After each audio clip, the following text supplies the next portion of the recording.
Bonjour et bienvenue sur la chaîne de Vous à moi.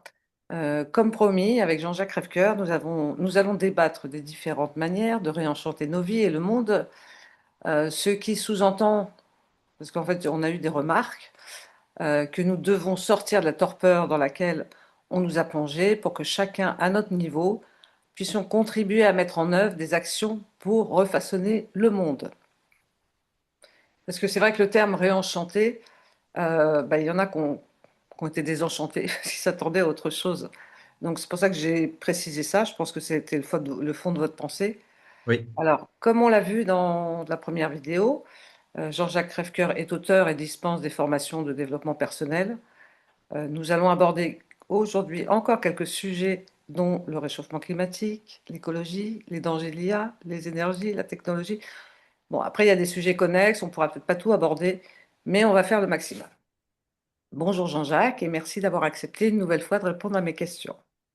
Bonjour Elisabeth, c'est avec grand plaisir que je reviens pour cette deuxième fois. Ce n'était pas prévu, hein. On avait cru que tous les sujets que nous voulions aborder, on allait Oui, pouvoir le faire en 2 heures. Et puis, je suis un incorrigible bavard. Quand je commence, ça ne se termine pas. Voilà. et Mais en plus il y a des sujets connexes, donc à chaque fois en oui, fait oui, on dit, on part un peu, puis on revient, on digresse, on revient. Bon, voilà, on va faire comme on peut, en oui. espérant aborder le plus de sujets possible. Alors comme la dernière fois, nous allons aborder ce qui fâche, puisqu'on peut mettre et faire à notre niveau pour améliorer les choses. On va commencer par l'écologie. Mhm, Voilà, qu'est-ce qu'on peut faire? Parce qu'aujourd'hui, je pense qu'il y a deux formes d'écologie. Il y a l'écologie individuelle, celle que nous, on peut mettre en œuvre, et l'écologie industrielle, dont les intérêts ne servent pas toujours notre planète. Ça, mhm, c'est mon point de vue. Je ne sais pas si vous me rejoignez. mhm. Donc, comment on peut, nous, revenir à une écologie vraie, sachant qu'on va aborder des sujets comme la pollution de l'air, de l'eau, de machin. Comment nous, on peut faire? Bon, c'est effectivement une grande question et je vais commencer parce que j'aime toujours partir du lieu d'où je parle. Ça, c'est une des choses que j'ai apprises lorsque j'ai appris l'épistémologie des sciences, hein. Donc, l'épistémologie, c'est l'étude critique, hein, ou la réflexion critique sur une pratique particulière. Donc, l'épistémologie des sciences, c'est une réflexion critique sur la pratique des sciences. Et une des choses que j'avais apprises dans mes cours, c'est que il est toujours important lorsque on est interviewé, lorsqu'on donne une conférence, lorsqu'on fait un exposé, etc., de dire voilà le lieu d'où je parle. Euh, Chose que, évidemment, beaucoup de médecins et scientifiques ont oublié de faire pendant la crise Covid. Mais bon, ça, c'est une petite parenthèse. Ils ne disaient pas, par exemple, leur lien d'intérêt et des choses comme ça. Ouais. Et en ce qui me concerne, euh, l'écologie, pour moi, ça procédait de la notion de respect.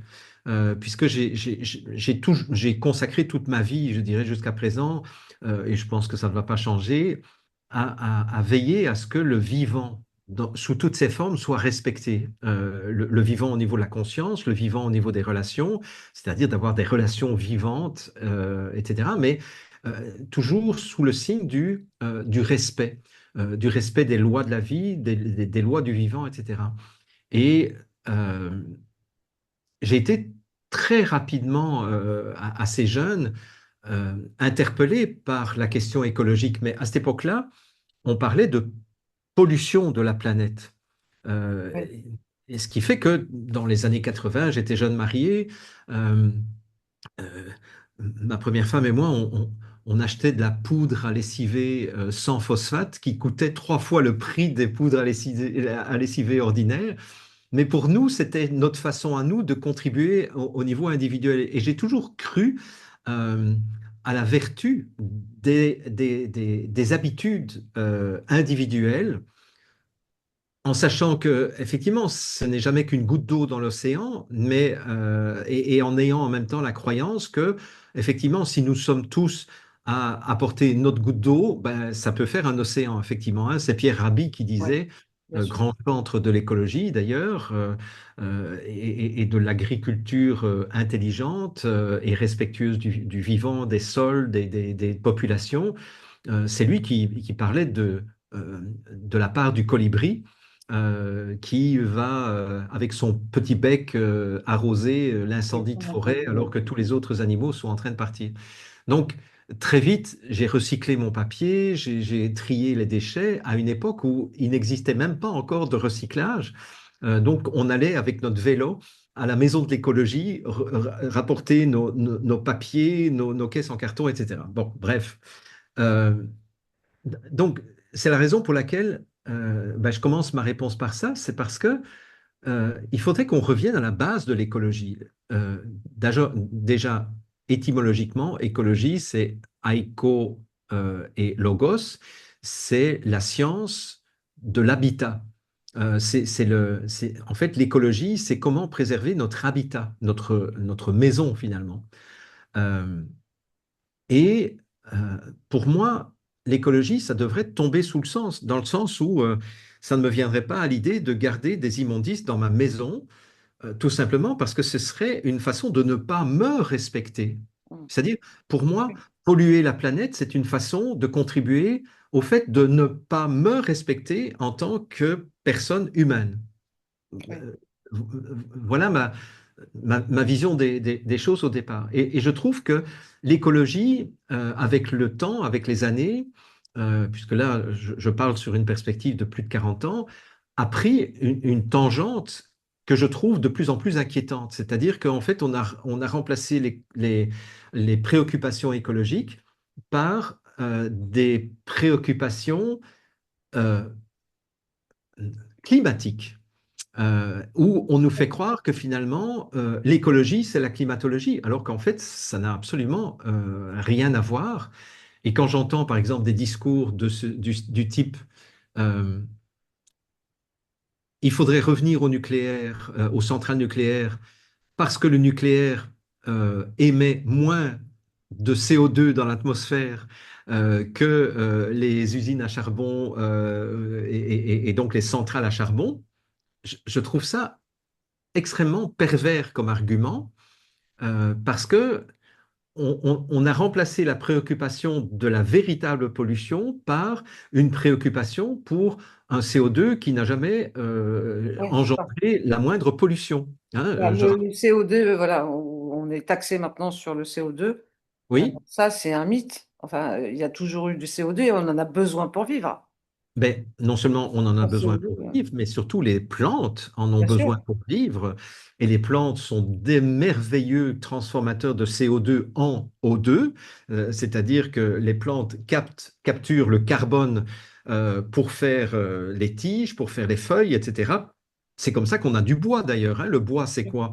C'est du carbone essentiellement. Bon, avec d'autres éléments, mais c'est essentiellement du carbone. D'ailleurs, quand on brûle une bûche de bois, ça fait du charbon, et le charbon, c'est le carbone. Bon, donc les plantes sont des pompes à carbone et vont rejeter ce dont elles n'ont pas besoin, c'est-à-dire l'oxygène. bien sûr, ce dont on a besoin. Exactement. Et plus le taux de CO2 est élevé dans l'atmosphère, plus la végétation est abondante, donc plus il y a de la nourriture pour les êtres humains, et plus nous avons de l'oxygène pour respirer. Donc, c'est vraiment une perversion parce que du coup, ça nous permet, enfin, ça permet à un certain nombre de milieux, d'affaires, des milieux milliardaires, etc., de détourner notre attention sur les véritables polluants et les véritables pollutions qui ont un impact Industriel. sur notre santé, etc. Industriel. Et quelque chose qui n'a absolument rien à voir avec le changement climatique. Bon, ça, on en parlera peut-être un Oui, peu parce plus que tard. par exemple, on pourrait parler des éoliennes qui n'ont, enfin, selon moi, aucun intérêt, si ce n'est d'abîmer tout, les Oui, sols. euh, En plus, ça provoque des ondes, ça tue des animaux. On n'en parle pas, mais c'est la réalité, quoi. J'ai fait une vidéo sur le sujet, oui, sur des cheptels. Bon, voilà, il y a un vrai problème là-dessus et on nous dit que c'est ça l'avenir et on en met maintenant dans la mer sans oui, penser aux vibrations que ça va générer hum, dans les fonds marins, oui, de la répercussion que ça va avoir. Bon, voilà, ça c'est le sujet, c'est oui, le sujet. Mais voilà, il y a aujourd'hui une dichotomie entre ce qui devrait être l'écologie et ce qui se passe aujourd'hui, parce que c'est sur tous les terrains. en fait, tous les sujets sont connexes parce que là, on pourrait aussi parler euh, de l'écologie du ciel. En fait, voilà. En fait, on Mhm. a tout qui est abîmé. La Oui, géo-ingénierie, voilà, les chemtrails ou les chemtrails, je ne sais pas comment on dit, euh, chemtrail, a oui. aussi un impact. Absolument. Bon, Euh, alors, si on veut effectivement euh, travailler S'intégrer. par catégorie, Ouais.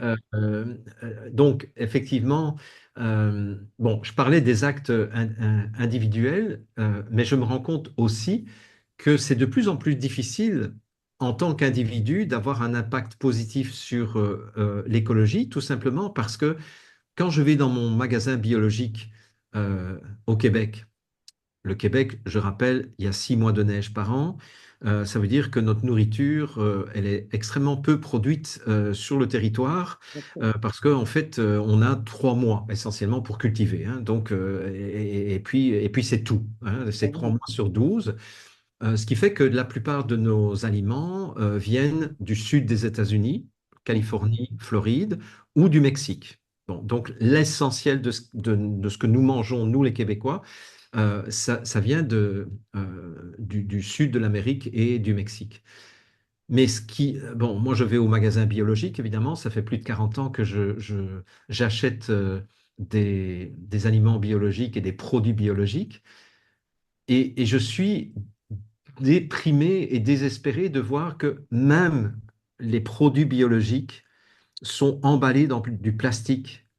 Euh, et ça, ça m'énerve. Ça m'énerve en me disant, mais merde, les filières biologiques pourraient au moins montrer l'exemple en proposant des conditionnements qui ne soient pas non dégradables, enfin qui ne soient pas dégradables, quoi.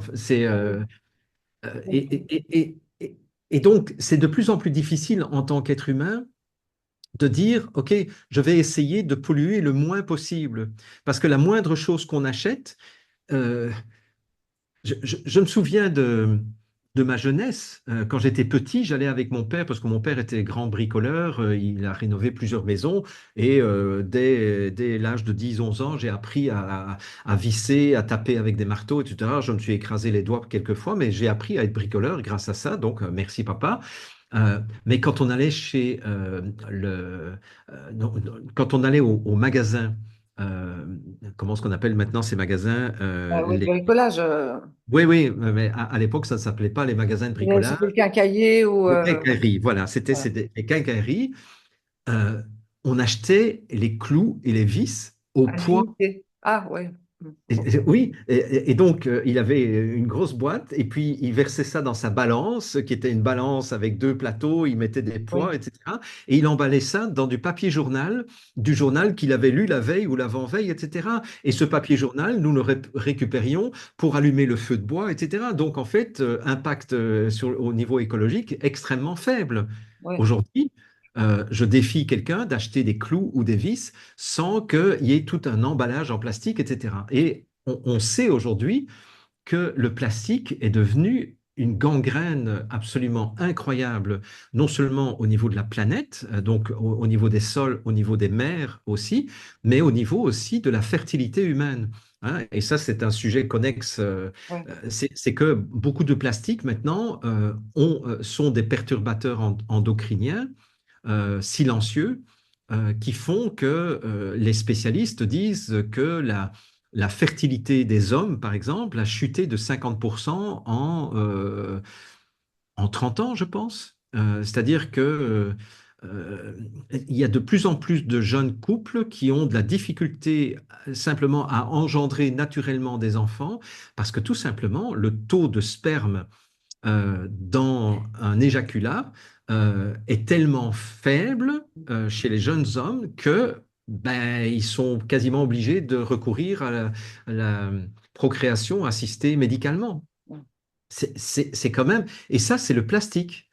Mais là où j'ai de la difficulté, c'est de me dire, OK, je peux avoir cette conscience écologique, mais les industriels, et oui, là, on rejoint ce que vous disiez juste avant, mais pourquoi est-ce que les industriels ont commencé à packager tout avec des emballages plastiques. Il y a pas moyen, même dans le secteur biologique, euh, d'acheter des choses sans être encombré par des emballages plastiques. Alors, nous, ce qu'on a, je ne sais pas si vous avez ça, mais par exemple, les amandes, les noix, le raisin sec, on a ça dans des bocaux et on appuie dessus et on met notre sachet en dessous. Bon, voilà. Oui, Des fois, il y a des les pâtes, magasins il en y a des choses vrac, comme ça, voilà. c'est le vrac, C'est le effectivement. vrac Ouais. bio, mais c'est vrai que c'est un peu le seul conditionnement intéressant qui rejoint l'écologie, quoi. Et qui s'adresse à une infime minorité de citoyens. Parce que déjà, il y a peu de citoyens qui font la démarche d'acheter biologique pour des raisons financières. Alors, c'est quand même, ça c'est une petite parenthèse que j'ouvre, mais beaucoup de gens me disent, ouais, mais le bio, c'est 30% plus cher que ce qu'on paye dans les supermarchés, etc. Oui, c'est vrai. C'est au kilo, un kilo de pommes, c'est 30 ou 40% plus cher si elles sont biologiques par rapport aux pommes industrielles. Mais ce qu'il faut compter, et ça, les gens ne le savent pas, c'est le, le poids de résidus secs une fois qu'on a Ouais, déshydraté les pommes. Donc, si on prend un kilo de pommes, on les ouais. déshydrate, bon, ça fait je ne sais pas combien de grammes de matière complètement déshydratée. Donc, une fois qu'on a enlevé l'eau. On prend un kilo de pommes industrielles, on les déshydrate aussi et on regarde Oui, il y en a une d'éléments plus légère déshydratés. que l'autre, oui. En fait, L'industriel ne pèse rien, oui. Mm. on se rend compte qu'en fait, les produits biologiques peuvent aller jusqu'à 2 fois et demi le poids en matière sèche des produits industriels. Donc, si on fait une règle de 3, si je paye mon kilo de pommes, je ne sais pas moi, 10, et que mon kilo de pommes biologiques, je le paye 13, bon, d'accord, mais mes pommes industrielles me coûtent 2 fois et demi, enfin, ont 2 fois et demi moins de matière sèche que les pommes biologiques. Ça veut dire que si je fais le compte, je paye le 500 grammes de matière sèche Oui, industrielle oui, 25 euros, là où je ne paye que 13 euros mm. pour Bio. les pommes biologiques. Mm. Donc finalement, le biologique, et ça je voudrais que ceux qui nous écoutent l'entendent de cette façon-là, c'est que en fait, quand vous payez moins cher le kilo de pommes non biologiques, vous bouffez de l'eau, et finalement, les matières sèches, qui sont en plus polluées avec des pesticides, des Et surtout insecticides, les pommes, etc. hein. Les pommes font partie des fruits les Ah oui, plus non, mais c'est une pesticisés. catastrophe. C'est une catastrophe. Et les légumes, c'est la même chose. C'est-à-dire qu'en fait, vous mangez moins de matières sèches, mais plus polluées, à un prix plus élevé que si Grave. vous achetez bio. Donc, pour moi, il n'y a aucune hésitation. Parce que, et un autre argument, c'est que du coup, comme il y a plus de matières sèches dans les produits bio, on en mange moins sur un Mm. repas. Parfois, je mange une demi-pomme et je suis rassasié, alors qu'une pomme industrielle, j'aurais peut-être besoin d'en manger une et demie, enfin, je dis Ouais. n'importe quoi ici, hein, pour pouvoir avoir le même niveau Facilité. Mm. de satiété. Voilà. Euh, et, mais donc, là, je reviens aux industriels parce que euh, c'est extrêmement compliqué, je dirais, et je me suis bagarré très souvent avec d'autres écologistes qui me disaient, oui, mais l'être humain est un pollueur. J'ai dit non, c'est pas l'être humain en général qui est un pollueur, ce sont ceux qui décident la manière de commercialiser les produits de consommation qui sont des pollueurs parce que eux, ils ont la possibilité de choisir les contenants et les manières de packager, d'approvisionner, etc. Bon. Il ne faut pas nous culpabiliser, nous, de subir, quand on achète les biens de consommation, d'être D'ailleurs, pollué on avec du voit plastique, beaucoup de etc. contenants en fait qui n'ont pas changé la taille de la boîte, mais il y en a moins à l'intérieur. Ça, c'est une autre. Donc Ouais. ça aussi, c'est une manière de flouer l'acheteur, le Oui, consommateur, parce qu'il y en a moins dedans. Mais du coup, on a encore plus la matière à jeter en plus. oui. Je ne comprends pas cette vision des industriels en fait, sciemment essayer de flouer les gens. Parce que Bah, quand on en oui, est à ce niveau-là, quand vous avez même des flacons là, oui, de compléments alimentaires, c'est une grosse oui, boîte, et quand vous oui, l'ouvrez, vous êtes quasiment déçu parce que il en manque un tiers, quoi. oui, c'est Donc, en ça. gros, il y a un tiers de plastique en trop.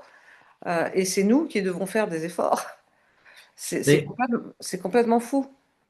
bah, la logique, elle est simple, c'est une logique de profit parce que, évidemment, on achète des apparences. Si j'ai une boîte qui est exactement le volume de ce que j'achète à l'intérieur, c'est clair que je vais avoir l'impression que je paye cher pour aussi peu de volume. Donc, et ça a été prouvé par les études, parce qu'il y a beaucoup de psychologues, hein, il y a beaucoup de docteurs en psychologie qui travaillent pour les publicitaires et pour les gens de marketing, et où ils se sont rendus compte que plus la boîte est grosse, pour le même prix finalement, parce qu'en fait le contenu peut être parfois juste la moitié du volume de la boîte, eh bien on va avoir l'impression subjective que ah ben c'est pas si cher que ça pour ce que j'achète. Ouais, mais Sauf quand on ouvre la boîte, il y a quand même cette déception de se dire, oui, mais c'est trop tard. et ça, c'est parce que, par exemple, comme tout augmente, c'est une manière de faire croire que ça n'a pas augmenté, parce que la boîte est C'est ça. toujours pareille, donc on l'achète sans faire gaffe, et on s'aperçoit après Oui, que, qu'on s'est fait avoir, quoi. Que du oui, coup, avant, là où il y avait 1 kilo, il n'y a plus que 750 grammes. Enfin voilà, ils tronquent comme ça en faisant croire que. oui. Et Pareil.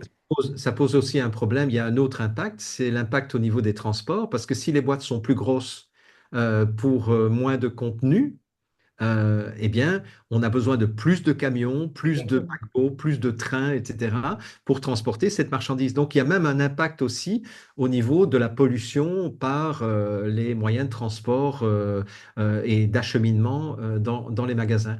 Donc, en fait, quand on commence à regarder ça, on se rend compte que cette logique qui est mue par la recherche du profit maximum en Mm. permanence, eh bien, elle est en train de détruire la planète entière. Euh, au niveau agricole, c'est la même chose. Moi, j'ai entendu Bill Gates l'autre jour dire euh, il faudrait supprimer l'agriculture biologique de la surface de la planète. Il a dit ça explicitement. Carrément. D'accord. Oui, et l'argument, c'était de dire, parce que il est démontré que l'agriculture biologique est moins rentable à l'hectare, enfin bon, lui, il parlait de d'acre, hein, mais Oui, bon, oui, oui, c'est pareil. Oui. un acre, c'est la même chose. Enfin, c'est 2 acres et demi pour un hectare à peu près.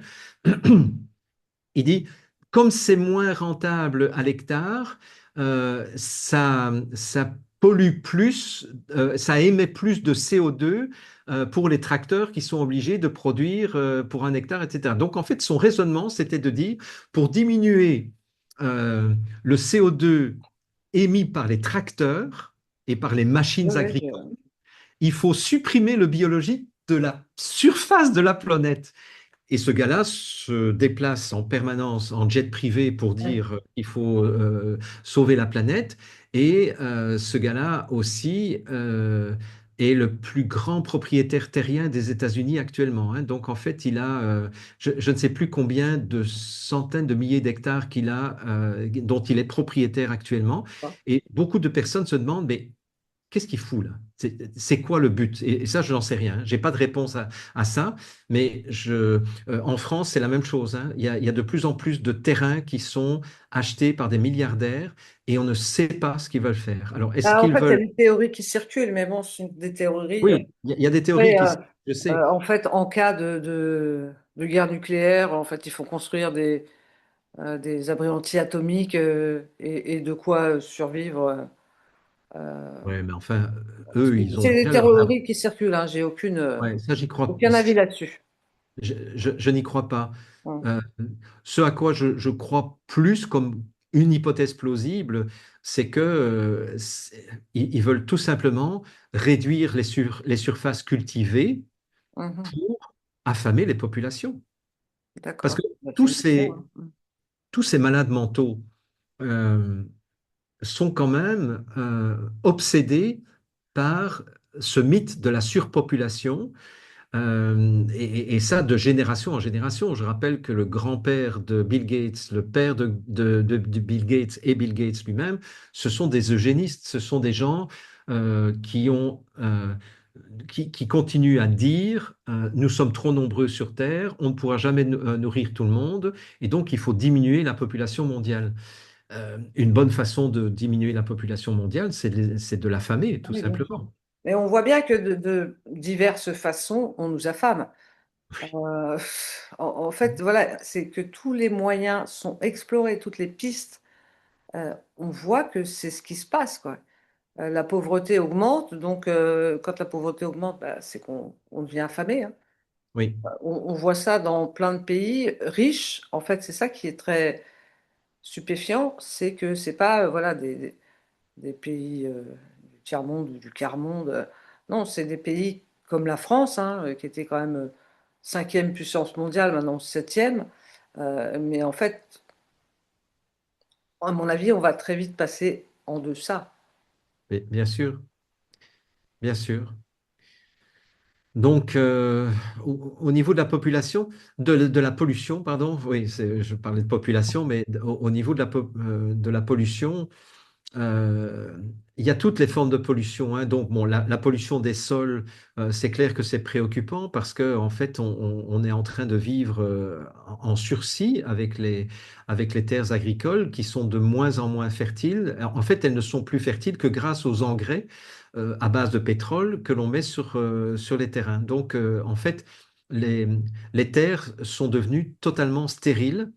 Ce qu'on appelle la couche d'humus s'est réduite d'année en année, et plus elle se réduit, moins il y a de micro-organismes dans le terrain, moins il y a de micro-organismes dans le terrain, plus il y a une érosion qui se fait avec le vent. Moins l'eau peut pénétrer aussi dans la terre parce qu'il y a, il y a- il y a plus de vers de terre. En fait, c'est Oui, ça c'est aussi. à eux que je pensais, c'est que voilà, c'est ça qu'on reconnaît une terre Oui, fertile, c'est quand il y a des vers de terre. c'est ça, exactement. Parce Euh, qu'ils aèrent la terre, bon, ils font leur boulot, hein, leur déjection qui servent oui, à la nourrir. Enfin, bon, voilà, ils ont un vrai job, hein. C'est un peu comme les abeilles pour les fleurs. Les vers de terre sont aussi un signe d'appauvrissement des sols. Et je ne sais pas si on ne fait pas aussi de moins en moins de mise en jachère. Parce qu'en plus, oui, s'il y oui. a moins de terrain et qu'on veut cultiver plus, je pense que, ou elles sont moins longues. Avant, je crois que c'était 5 ans. Maintenant, je ne sais pas si c'est encore le cas. C'est ça, effectivement. Alors, c'est clair que en fait, c'est toute une approche systémique, hein. Donc, moi, j'ai quand même été formé à l'approche systémique. Alors, l'approche systémique, pour ceux qui ne savent pas ce que c'est une approche qui essaye de regarder les systèmes dans leur ensemble. L'approche systémique est le contraire, entre guillemets, de l'approche linéaire. Dans une approche linéaire, on considère que A a un impact sur B, hein. Donc A est la cause et B, c'est l'effet de la cause A. Point à la ligne. Et ça, c'est une approche linéaire. Euh, et il y a beaucoup d'explications en sciences qui sont des explications linéaires. L'approche systémique considère de dire A a un impact sur B, donc A va provoquer B, mais B va avoir un impact sur A qui l'a produit. C'est-à-dire, on appelle ça une rétroaction. Oui, C'est-à-dire que A va avoir un impact sur B, ça c'est l'action de A sur B, mais B va avoir une rétroaction sur A, ce qui fait que on peut avoir soit une rétroaction positive ou une rétroaction négative. La rétroaction positive, c'est que plus A provoque B, plus B va, je dirais, amplifier le A qui l'a produite. Ce qui fait que du coup, ça devient quelque chose d'explosif. Euh, un exemple, par exemple, c'est la réaction en chaîne. oui. Réaction en chaîne au niveau nucléaire, c'est que vous avez un noyau d'uranium, vous faites péter l'agneau, le silence des agneaux, Noyau. le noyau d'uranium qui va émettre plusieurs particules alpha. Les particules alpha, c'est deux protons et deux neutrons qui vont arriver à très haute vitesse sur un autre noyau d'uranium. Du coup, ce noyau va exploser, va émettre plusieurs particules alpha de nouveau, qui vont aller faire péter d'autres noyaux, etc. Et donc, plus il y a des particules alpha qui sont émises, plus elles vont faire péter des noyaux qui eux-mêmes vont faire Oui, péter de plus en plus. Et c'est ça la réaction. Et ça dure en une fraction de seconde. Et c'est ça qui provoque une explosion atomique. La bombe atomique, c'est ça le principe. Ça, c'est une rétroaction positive, entre guillemets. oui, ok. La rétroaction négative, c'est par exemple le thermostat dans une pièce. Vous avez un thermostat, vous mettez votre thermostat à 22 degrés parce que vous avez un petit peu froid. Le thermostat qui mesure dans la pièce qu'il n'y a que 18 degrés va mettre en route la chaudière qui va chauffer à travers le radiateur. Le radiateur va chauffer de plus en plus la pièce jusqu'au moment où la température arrive à 22 et là, ça va couper le thermostat. Donc là, le thermostat a provoqué l'allumage de la chaudière qui a alimenté d'eau chaude le radiateur, mais le radiateur va avoir une rétroaction sur le thermostat, mais ça c'est une rétroaction négative jusqu'au moment où il va y avoir un équilibre. Et le corps humain n'est fait que de rétroactions négatives qui nous permettent de rester en équilibre. Ouais. Maintenant, je reviens à l'agriculture. En fait, on a complètement enlevé tous les cycles systémiques dans l'agriculture. Par exemple, en enlevant toutes les haies, qui bordaient tous les champs, etc. Oui, ça favorise les inondations. Alors, il y a ça comme conséquence, ce qui fait que du coup, oui, on a tarmaqué la plupart des chemins, alors qu'auparavant, les chemins étaient des chemins en terre ou en pavé, Oui, et l'eau pénétrait dans les pavés. Moi, j'ai connu, dans ma jeunesse de nouveau, vous l'avez connu certainement aussi, toutes les rues en pavé, les rues de campagne qui étaient en pavé ou des chemins de terre, etc. oui, Mais ça a ça remplissé les nappes phréatiques en plus. voilà, voilà, exactement. Et les haies, c'était l'écosystème qui abritait les oiseaux, oiseaux qui mangeaient les insectes et qui dispensaient les agriculteurs de mettre des insecticides puisqu'il y avait des oiseaux. Bon, mais à partir du moment où on a commencé à mettre des insecticides, on a tué les insectes, mais on a tué les oiseaux aussi qui mangeaient les insectes, mais en retirant les haies, donc, on a enlevé l'habitat naturel des oiseaux, on a favorisé les vents et donc on a favorisé l'érosion. C'est-à-dire qu'en fait, ce sont toutes des boucles systémiques, et je pourrais Bien en sûr, citer oui. d'autres, mais je vais m'arrêter là, Oui, oui, oui. qui montrent que finalement l'agriculture est devenue un système qui est de moins en moins auto-équilibré par ces boucles systémiques. Donc Ok. voilà. Euh, et donc, on pourrait continuer comme ça assez longtemps. Donc, qu'est-ce qu'on peut faire sur le plan individuel? Je dirais que ça devient de plus en plus compliqué, hein. Parce qu'on aura beau... Ah oui, quand on apprend que beaucoup de choses que nous recyclons avec beaucoup d'attention, on trie les cartons, les Oui, je vois ce que papiers, vous voulez dire. euh, euh, les, les plastiques, etc. Et puis, quand on apprend que ces bennes remplies de carton et de papier retournent aux incinérateurs, parce que sinon les incinérateurs ne brûlent pas assez fort pour brûler les déchets, on se dit, mais moi je croyais que j'avais recyclé mes cartons Oui, pour, pour refaire du papier. bien sûr. Et là, ces cartons sont revendus aux incinérateurs pour alimenter le feu des incinérateurs et donc réduire la masse des déchets qui étaient non recyclables. Quand je vois des choses comme ça, je me dis, mais quand est-ce qu'on va s'en sortir? Je- Et Sans la compter qu'il y a seule- des endroits où finalement les deux bennes, papier et ordures ménagères, sont déversées au même endroit. Oui, Et là, on se dit, donc voilà, on paye pour oui, trier.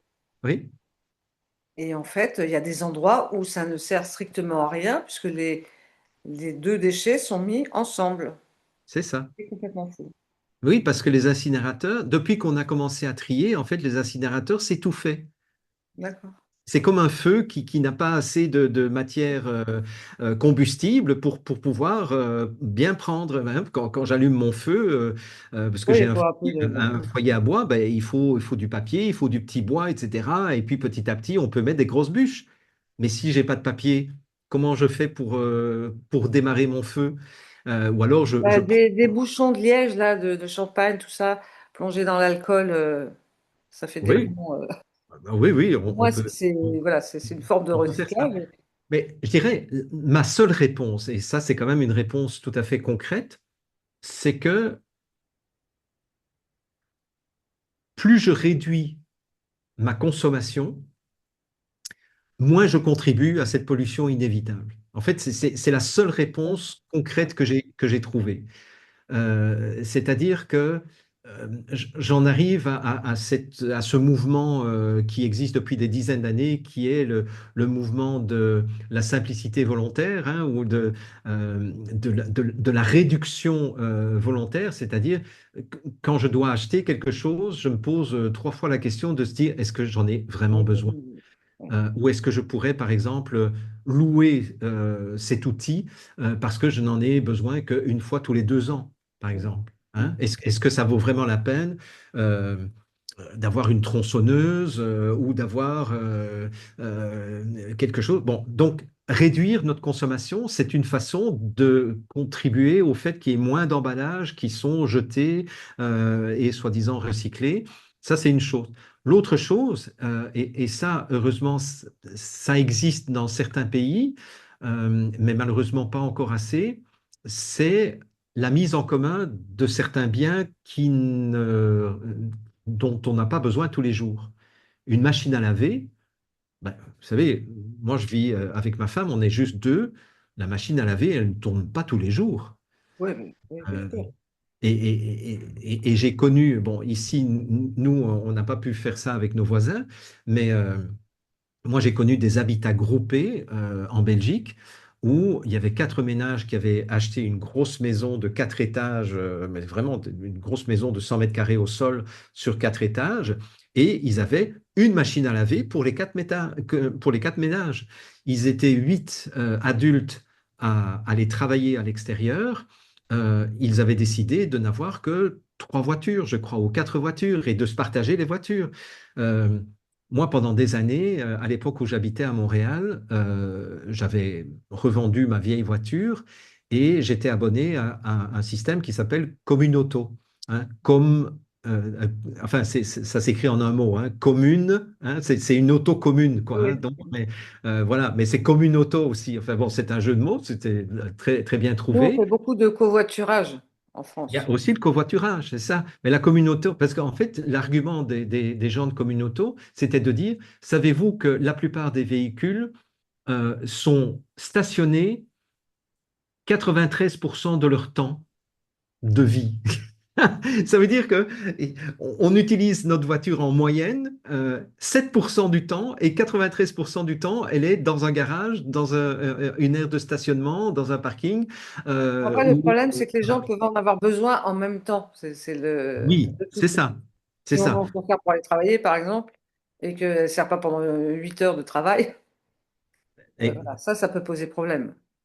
Mais tout à fait, tout à fait. Mais il y a quand même des pistes où il y a quand même moyen parfois de s'arranger. Ça demande un petit peu parfois de créativité, mais le covoiturage me paraît une solution. Les transports en commun, enfin, moi, je trouve ça horrible. Enfin, à l'époque où j'étais formateur en entreprise en France, je parcourais la France dans tous les sens, et chaque fois que j'avais la possibilité de prendre le TGV, je prenais le TGV ou le train.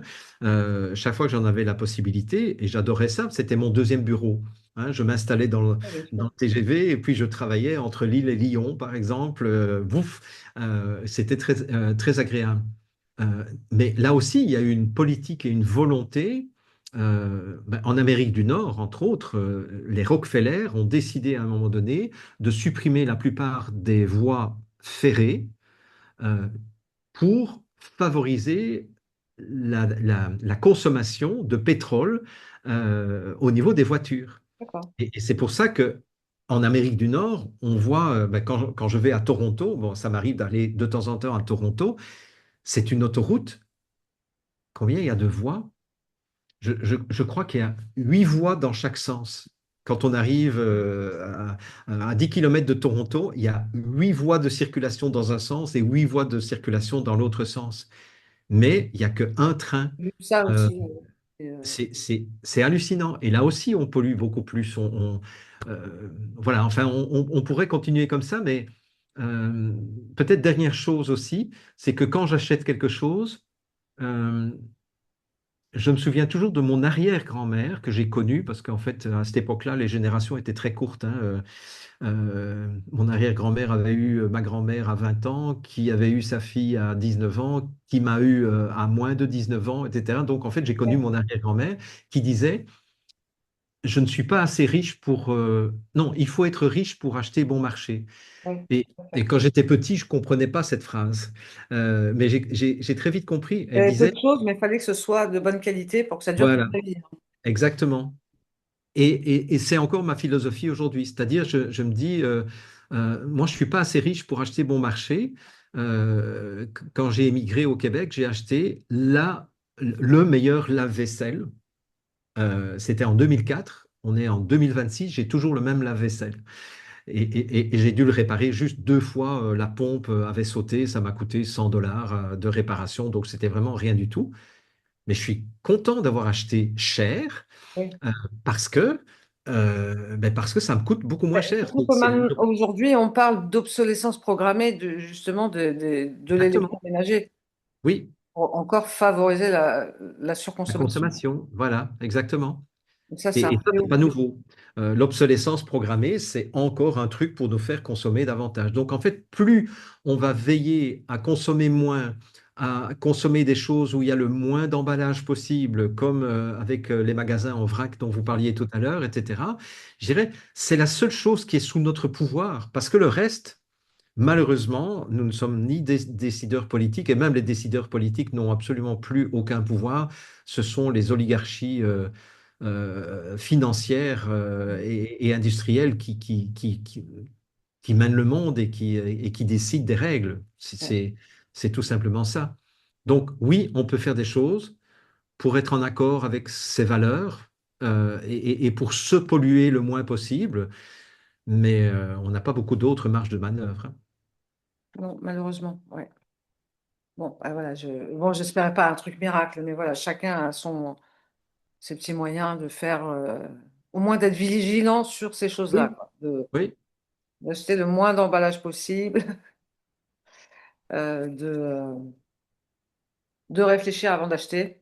oui, C'est voilà, c'est vrai que ça laisse peu de place, oui. peu de marge Mes, de manœuvre en fait pour nous. mes vêtements, je les use jusqu'à la corde. Mm. J'achète très peu de vêtements. Je suis vraiment pas quelqu'un de dépensier. Même quand j'achète un ordinateur, j'achète l'ordinateur le plus puissant de la gamme. Pour être Parce que, sûr qu'il survive aux années. oui, parce qu'en fait, quand ils font toutes les mises à jour, les upgrades, comme ils appellent ça, des operating systems, donc des systèmes d'exploitation, très vite, la mémoire de l'ordinateur qui au départ Bien. suffisait, 2 ans plus tard, à cause de toutes les mises à jour, ne va plus suffire et donc l'ordinateur va commencer à ramer. Bon, après, Euh, on peut rajouter des rames de mémoire, mais bon, ça c'est aussi un autre sujet. Oui, mais ce n'est plus possible, hein. Dans les vieux ordinateurs, il était possible effectivement Maintenant, les rames de mémoire sont soudées. Donc, on ne peut même plus changer. Ça se fait au moment de la commande. Et puis après, c'est tant pis pour vous. Et si vous vous trompez à la commande, c'est foutu.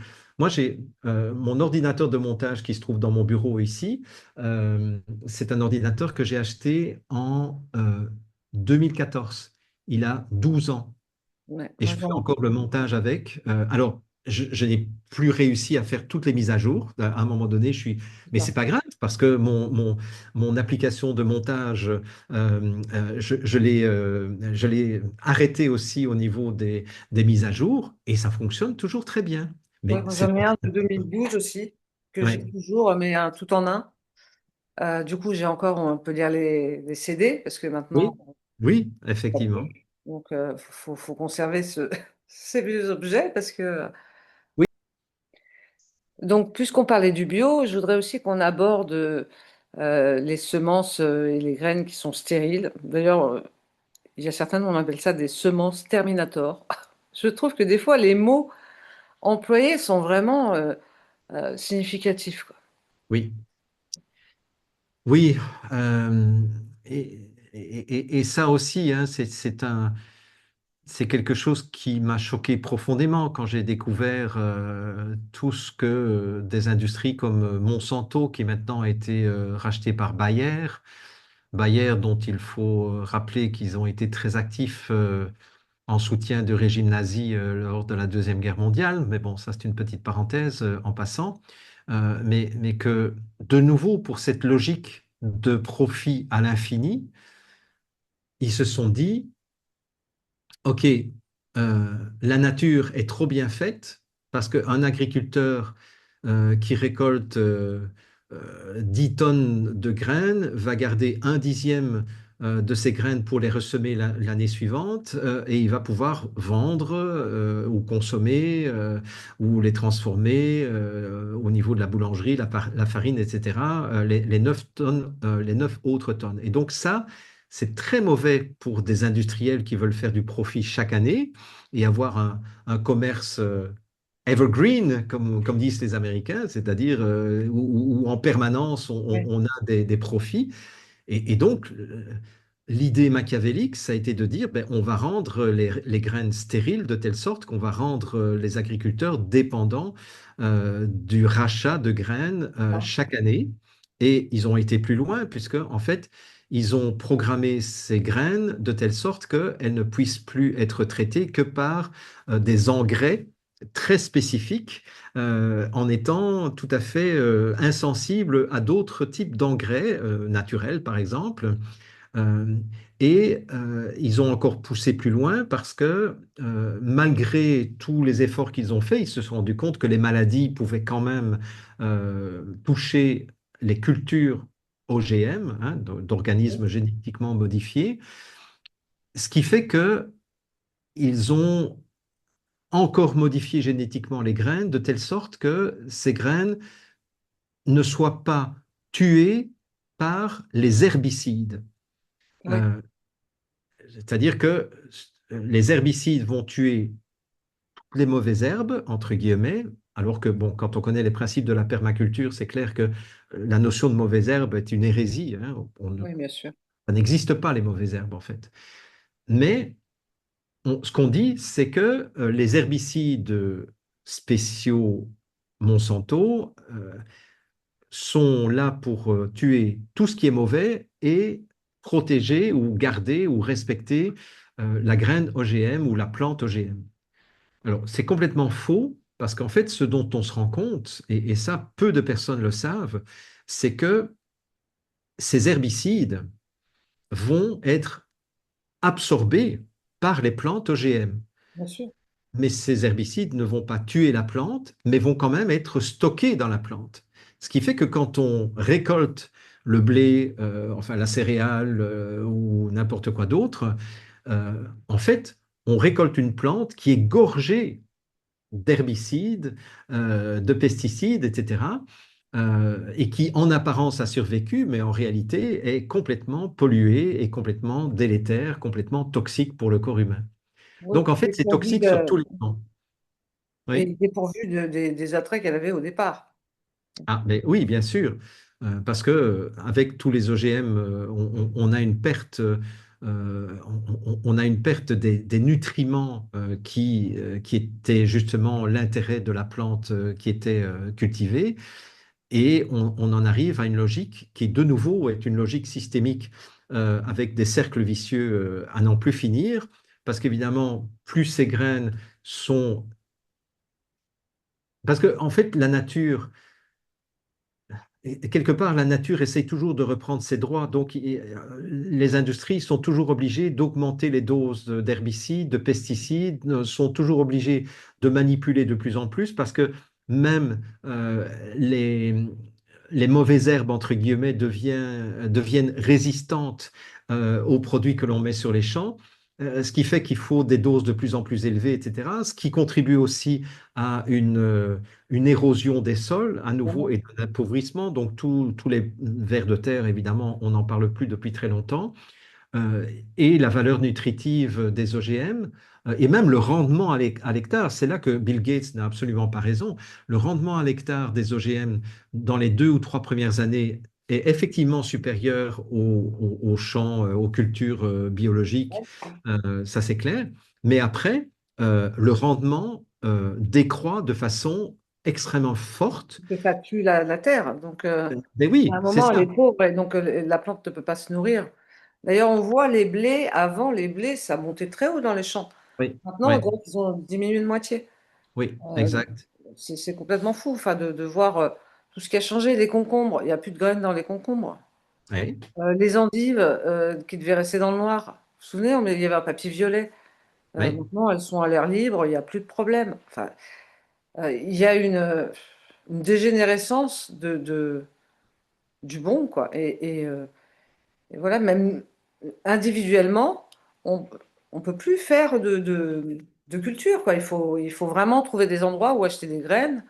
oui. Et d'ailleurs, il y a des initiatives comme Coco Pelli Oui, qui Cocopelli, vend, oui. ouais, Oui, qui vend des graines, voilà, qu'on peut.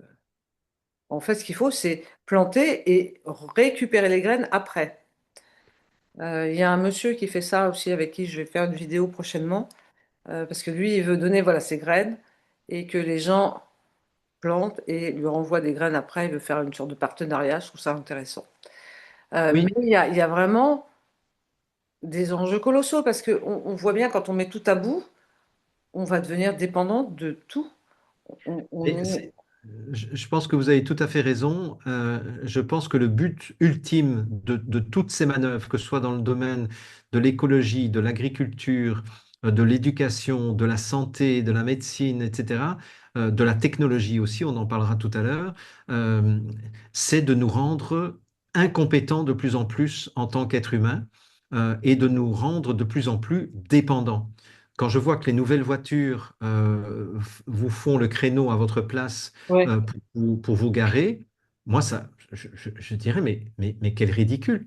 Euh, J'ai fait 1,5 million de kilomètres en voiture à l'époque où j'étais formateur, malgré le fait que je faisais plus de kilomètres en TGV qu'en voiture, mais j'avais une grosse activité et je me déplaçais à travers toute la France. Je Ouais, n'avais là, pas de GPS. on l'avait évoqué. Oui, et je n'avais pas de Non. GPS. Oui. Euh, j'avais une carte j'avais un atlas Michelin sur mon volant et j'avais développé une capacité de lecture très rapide de la carte. Hein. En une seconde, je voyais où j'étais capable de me situer, de m'orienter même avec le soleil aussi. Je dis, ah, mais là, je suis en train d'aller vers le sud alors que je suis supposé aller vers le nord, donc j'ai pris la mauvaise sortie ou la mauvaise rentrée, etc.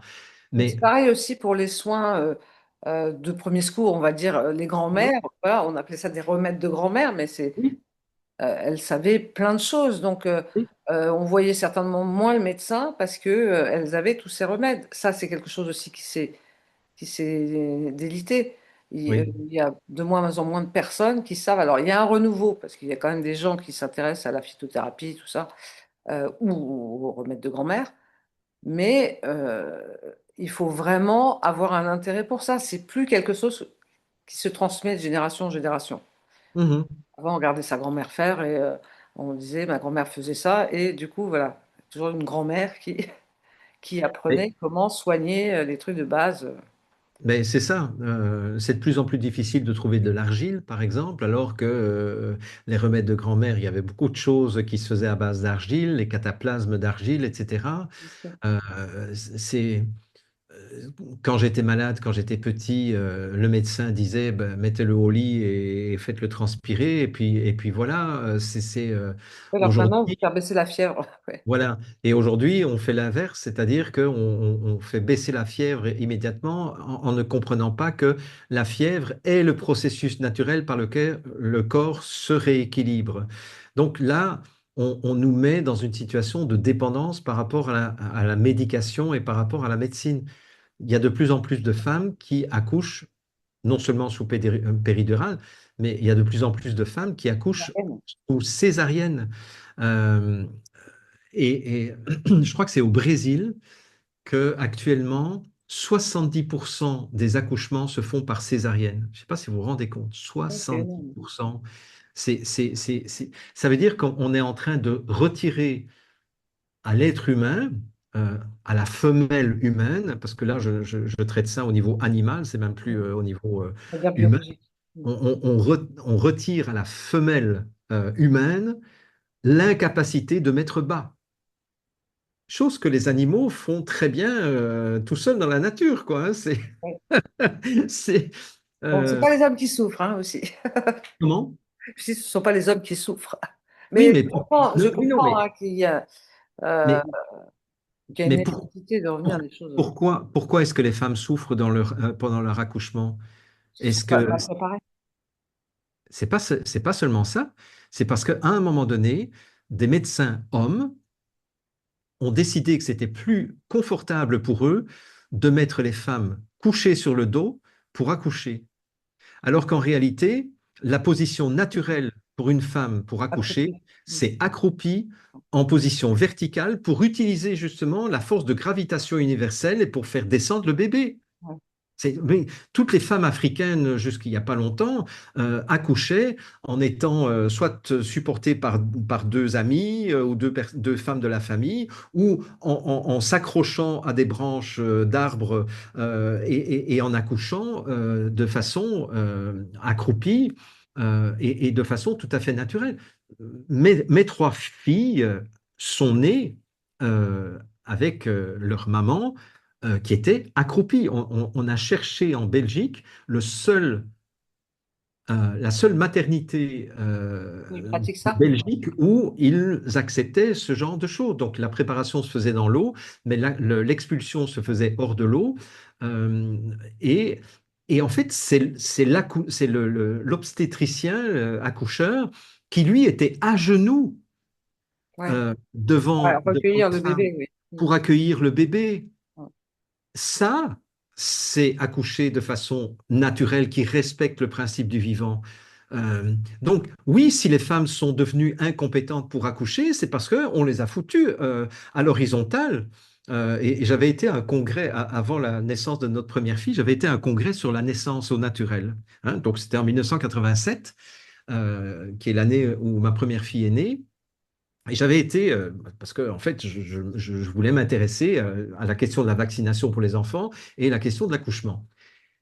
Et le, l'obstétricien qui faisait la promotion de l'accouchement naturel racontait que dans un congrès d'obstétrique, il s'était fait injurier par ses collègues obstétriciens qui disaient vous faites accoucher les femmes comme des sauvages, hein, parce que vous faites accoucher les femmes de façon accroupie.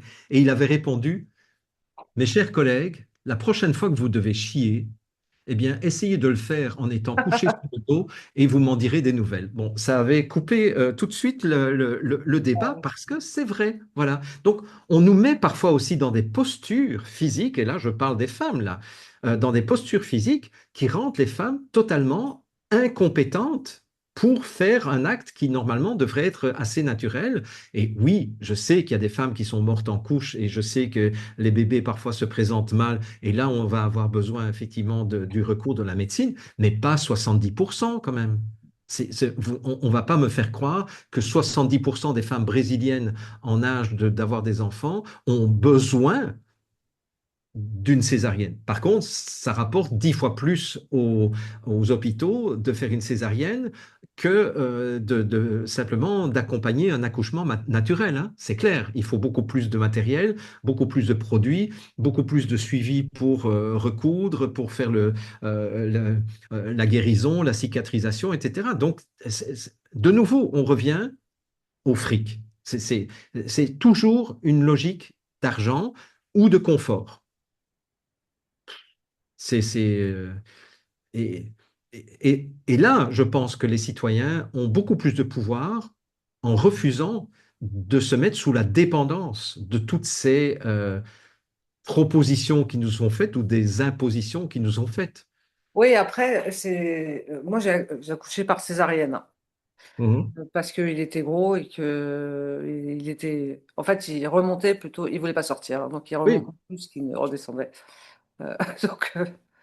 Euh, donc, ça a été mon cas, mais il y a cette promesse de moins souffrir, en fait, qui est aussi attrayante, vu que oui. il y a quand même des femmes pour lesquelles ça dure 20 heures, 24 heures. Euh, Mhm. bon, c'est difficile, mais voilà, effectivement, du coup, il faudrait essayer de revenir à quelque chose de plus naturel et plus le généraliser, parce que en fait, c'est vrai qu'il y a, j'ai entendu hein, des femmes qui justement qui avaient fait ça, préparation dans l'eau et tout, et qui ont aimé, qui ont Mais oui. préféré, qui se sont senties plus proches, mais euh, ça va être difficile de remettre ça dans les mœurs. Mais c'est pas impossible parce Non, c'est que pas impossible. J'espère que effectivement, il y a, euh, il y a une de mes amies qui s'appelle Emma Cruzy, je ne sais pas si vous la connaissez, qui a été une des lanceuses d'alerte pendant la crise Covid, d'origine suisse, et dont le cheval de bataille, c'est de redonner aux femmes le pouvoir d'enfanter. Et elle a fait des recherches extrêmement approfondies. Donc maintenant, elle forme les femmes euh, à reprendre leur pouvoir au niveau de la maternité. Et elle explique plein de choses qui sont extrêmement intéressantes et qui montrent justement que beaucoup de choses ont été faites pour rendre les femmes euh, dépendantes et incompétentes, alors qu'en fait, il est possible effectivement de retrouver cette compétence. Euh, Nous, on avait été, donc en 86-87, on avait eu la chance de voir un documentaire euh, euh, produit par TF1 qui s'appelait Le bébé est une personne. C'était un documentaire en 3 épisodes. Et c'est là qu'on avait eu connaissance des travaux d'un certain Franz Weltmann. Weltmann, ça veut dire en flamand, ça veut dire l'homme des champs. Veld, c'est field en anglais, hein, mais en flamand c'est Veld. Et Frans Velman, qui était un Hollandais, avait mis au point une démarche qui s'appelait l'aptonomie, H-A-P-T-O, et puis nomie. C'est la science du toucher affectif, comme il le disait. Et en fait, ce qu'il enseignait aux femmes qui s'apprêtaient à accoucher, c'était à détendre toute leur musculature, sauf les muscles oui, de la ceinture bien sûr. du ventre, mais à être complètement détendu au niveau de tous les autres muscles. Et quand il y avait une petite douleur, plutôt que de se crisper pour essayer d'écarter ou d'éloigner la douleur, c'était de rentrer dans la douleur, c'est-à-dire d'accueillir la Ouais, douleur. d'accueillir la douleur. Oui. Et donc la mère de mes enfants, qui était ma première femme, a pratiqué ça les 3 fois. Et moi, j'étais juste derrière elle, puisque bon, elle était accroupie, moi j'étais assis sur l'équivalent d'une chaise, et je mettais mes mains sur son ventre, et donc le dos de ma femme était sur mon ventre, donc je sentais quel était le niveau de tension musculaire dans lequel elle était. Et mon seul rôle en tant que papa et en tant que mari, c'était simplement de veiller à ce que tout soit détendu au niveau de ses muscles, sauf le muscle dont Oui, on bien avait sûr. besoin qu'il pousse le Ouais, bébé, quoi. besoin, ouais. Et du coup, elle n'a jamais souffert aucune des 3 fois. Et pourtant, nos bébés ont chaque fois eu des très grosses têtes, etc.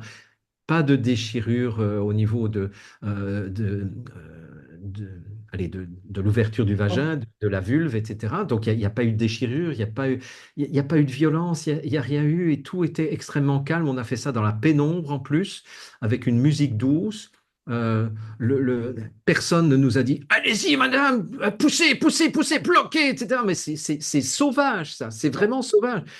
Et c'est comme ça qu'on crée La la peur. douleur et la souffrance chez la plupart des femmes parturiantes. Et il y a une autre chose que Emma Cruzy pointait du doigt, ce serait intéressant que vous l'invitiez d'ailleurs. Elle disait, Oui, c'est très bien, oui. tous les mammifères vont choisir de mettre bas la nuit. Et vous savez pourquoi? C'est parce qu'en fait, l'accouchement, c'est un acte extrêmement intime et j'ai des amis qui étaient en Afrique du Nord qui avaient recueilli une ânesse qui allait mettre bas et ils l'avaient recueillie parce qu'elle était affamée, etc. Donc ils en ont pris soin. Et cette ânesse a mis bas la nuit. Je me souviens, quand j'étais petit, les agriculteurs se plaignaient toujours que les vaches vélaient, hein, on appelait ça La nuit. véler, Oui. vélaient la nuit. Et alors ils se plaignaient en disant, ah, j'ai dû me réveiller à 3 heures du matin. Mais et alors ce que Emma Cruzy explique, c'est que plus il va y avoir d'êtres humains Bon. autour du processus d'accouchement, plus l'accouchement va durer parce que c'est un acte tellement intime qu'il y a un blocage qui se fait La même chez conscience, oui. les animaux donc mammifères, donc les mammifères. Donc, en fait, plus la femme va être seule dans l'acte d'accoucher, plus vite le processus va se passer. Or, c'est exactement le contraire qui se passe aussi dans le Oui, plus processus d'accouchement. d'encadrement, plus de oui. Voilà. Il y a, De euh, surveillance, de lumière, de bruit, de. voilà, et nous, on a eu la chance de tomber sur cette information grâce au film Le bébé est une personne. On a cherché dans notre entourage, tiens, où est-ce qu'il y a des gens formés à l'aptonomie? On en a trouvé, on a été formés à ça, et les accouchements, et puis on a cherché l'hôpital où on pouvait faire ce genre de choses, et on a donné nos conditions. On a dit, ben, nous, on souhaite accoucher dans la pénombre dans le silence, etc. Et l'accoucheur murmurait en disant, c'est très bien, madame, continuez. Voilà, c'était juste sur ce ton-là. Il y avait une infirmière, il y avait lui, il y avait moi et ma femme. C'est tout. On était juste quatre et les choses se sont passées de cette façon-là. Et dans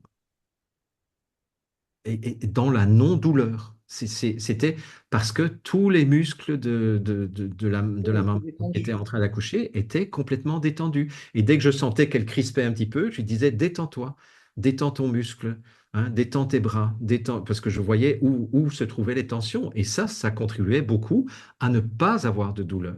Donc, enfin, je donne cet exemple-là, je me suis peut-être un petit peu étalé là-dessus, mais euh, ça montre que la reprise de notre autonomie dans toute une série de domaines, elle est à notre portée. C'est ça que je veux faire passer comme message. C'est pas vrai que nous sommes condamnés à souffrir en accouchant, sauf cas exceptionnel, évidemment. Euh, c'est pas vrai que on est condamné à avoir une vie de merde, même si on a un monde qui est en train de devenir complètement fou et qui marche sur la tête. Mais comme disait Frédéric Lenoir dans ses vœux de nouvelle année, il dit l'optimisme est un choix aussi exigeant que le pessimisme. Mais à choisir, je préfère Ouais, l'optimisme. ouais, c'est Et, clair. Ouais. et en plus, quand vous êtes optimiste et que vous rayonnez, vous aidez beaucoup plus votre entourage que quand vous êtes pessimiste. Et je crois que ça aussi, c'est quelque chose que j'ai envie de continuer à partager avec tout le monde. C'est nous avons le devoir et nous avons le choix de continuer à poser un regard optimiste. Ça ne veut pas dire naïf, ça ne veut pas Oui, dire ça ne veut pas de faire dire l'autre.